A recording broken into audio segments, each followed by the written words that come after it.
আমি ঢাকা 10 আসনের প্রার্থী হিসেবে নমিনেশন ফর্ম কিনলাম এবং আপনারা জানেন যে ঢাকা 10 আসনটি ধানমন্ডি, হাজারীবাগ, নিউ মার্কেট, কলাবাগান এবং কামরাঙ্গীরচরের 55 নম্বর ওয়ার্ড নিয়ে গঠিত একটি আসন।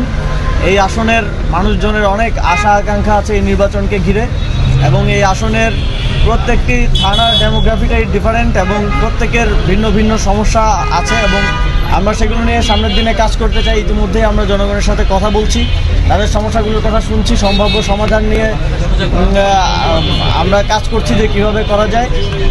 এবং আমি এই জার্নিতে ইতিমধ্যেই আমরা অ্যানাউন্স করেছি যে প্রার্থী হওয়ার বিষয়টি এবং এই জার্নিতে এই আসনের জনগণের এবং সারা দেশের মানুষের সহায়তা চাই। একই সাথে নির্বাচনকে ঘিরে আপনারা জানেন যে তফসিলের পরদিনই একটা অত্যন্ত দুঃখজনক ঘটনা ঘটেছে। আরেকজন স্বতন্ত্র প্রার্থী ঢাকা 8 আসনের ওসমান হাদি ভাইকে সেদিন গুলি করা হয়েছিল এবং তিনি শহীদ হয়েছেন। এমন তো পরিস্থিতিতে আমরা মনে করি যে সরকারকে অবশ্যই নির্বাচনকে কেন্দ্র করে লেভেল প্লেইং ফিল্ড, প্রার্থীদের নিরাপত্তা, ভোটারদের নিরাপত্তা নিশ্চিত করা প্রয়োজন এবং এই ধরনের ঘটনা যেন আর কোনোভাবেই না ঘটে সেটা নিশ্চিত করা প্রয়োজন।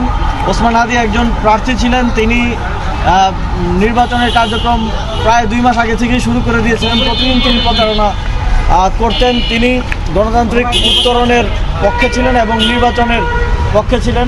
আওয়ামী লীগকে ছাড়া তারা কোনো ধরনের নির্বাচন হতে দিতে চায় না।